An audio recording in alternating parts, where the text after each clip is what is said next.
आज देखंतु आपण मनक पई आउ गुटे मु नुआ अपडेट नै आछि जहाँकि आपण माने समस्ते थंबनेल देखिकी जानि पारुथिबे। सेप्टेम्बर 1 तारिख रे आवास गृहर प्रथम पर्यायर लिस्ट प्रकाश पाइब। अर्थात सरकार तरफ सेप्टेम्बर 1 तारिख रे प्रधानमंत्री आवास योजनार लिस्ट आसिब। तेबे सेप्टेम्बर 1 तारिख रे केउ मानकर लिस्ट आसिब एवं ए नै सरकार तरफ कोन अपडेट दिया जाइछि एवं आपण माने प्रधानमंत्री आवास योजना अधीन रे घर पाइबे कि नाही, ता सहित जदि सरकार तरफ घर दि जाऊँगी क्यों मैंने प्रथमे पाइबे क्यों मैंने आपंकर द्वितीय फेज रे पाइबे कहीं सरकार तरफ प्रथम आपंकर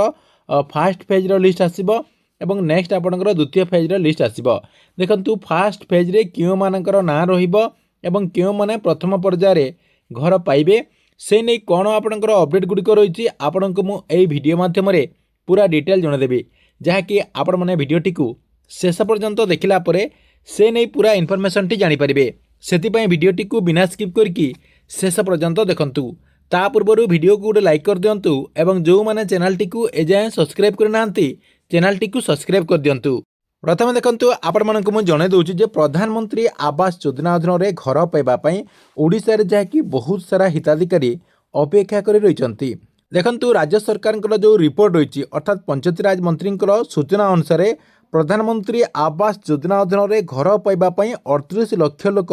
आवेदन करचंती। या सहित सरकार तरफ एमानंकु समस्तंकु प्रधानमंत्री आवास योजना अधीन रे घर देबा पई मध्य प्रक्रिया आरंभ हो जाइछि जहाँकि किछि दिन तले पंचायती राज मंत्री केंद्र मंत्री आपनकर जो शिवराज सिंह चौहान रहिचंती तांका सहित ए नै आलोचना हेतिला एवं सरकार तरफ घोषणा करा जायतिला जे आपनकर अगस्त 27 तारिख सुधा समस्तंकर जांच प्रक्रियाटी सरीजिब एवं खूब शीघ्र सरकार तरफ फास्ट फेज रो जो लिस्ट होइछि सेही फास्ट फेज रो लिस्ट प्रकाश करा जिवो एवं माननीय मंत्री शिवराज सिंह चौहान जहाँकि सेप्टेम्बर मासरे ओडिशा को आसिबे। ओडिशा रे प्रधानमंत्री आवास योजना अधीन रे योग्य हिताधिकारी को वर्कर प्रदान करबे बोली किछि दिन तले मंत्री जहाँकि घोषणा करथिले। एबे किंतु ताकू नै गुटे बहुत बड़ खुशी खबर आसी जाइछि आपण माने खूब शीघ्र प्रधानमंत्री आवास योजना अधीन रे घर पाइबा पई जाउचंती। देखंतु एबे जाकी सोशल मीडिया माध्यम रे गोटे डेट को नहीं आलोचना करा जाउची अर्थात सेप्टेम्बर 1 तारिख रे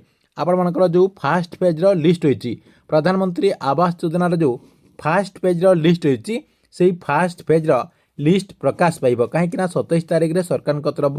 सब जांच प्रक्रिया सरी जिवो एवं एई जो आपनकर लिस्ट आसीबो सेही लिस्ट रे जो मानकर नाटी आसीबो से माने जाकी प्रधानमंत्री आवास योजना अधीन रे घर पाइबे। या सहित ये जो आपंकर सेप्टेम्बर 1 तारिख को नहीं सोशल मीडिया माध्यम रे आलोचना करा जाउची ए डेट को नहीं सरकार तरफ कौन सी इनफॉरमेशन ए पर्यंत आसी नाही कि सरकार तरफ ए डेट को नहीं कौन सी अनाउंसमेंट करा जाय नाही केवल सरकार तरफ कहा जाउची जे सेप्टेम्बर मासरे आपनकर फास्ट पेज रो लिस्ट आसीबो किंतु डेट आपनकर कौन सी घोषणा करा जाय नाही। सेति पई लोकंक मन रे द्वंद्व रहिची एवं आगो को आपण मानको जदि सरकार तरफ आपनकर प्रथम फेज रो लिस्ट ए सेप्टेम्बर मासरे दिया जाउची तेबे आपनकर फास्ट वीक रु नै कि द्वितीय वीक भितरे अर्थात प्रथम सप्ताह रो नै कि द्वितीय सप्ताह भितरे जे कोनसी गुटे डेट रे आपनकर लिस्ट आसीबो एवं खूब शीघ्र केंद्र मंत्री शिवराज सिंह चौहान ओडिशा आसीबे एवं ओडिशा रे योग्य हिताधिकारी को प्रधानमंत्री आवास योजना अधीन रे वर्कर प्रदान करिवे। ठीक अछि एथिला आपनक पई प्रधानमंत्री आवास योजना को नै बहुत बड़ा गुटे अपडेट। आपण मानकु वीडियोटी केमति लागिला कमेंट बॉक्स रे निश्चय गुडी कमेंट करंतु एवं प्रत्येक दिन गवर्नमेंट रो नुआ नुआ योजना गुड़िकर इनफॉरमेशन गुड़िक जानिबा पई चाहुतिले आमर ए जो चैनल रहिछि एही चैनल टी को सब्सक्राइब करके रेगुलरली देखुतांतु।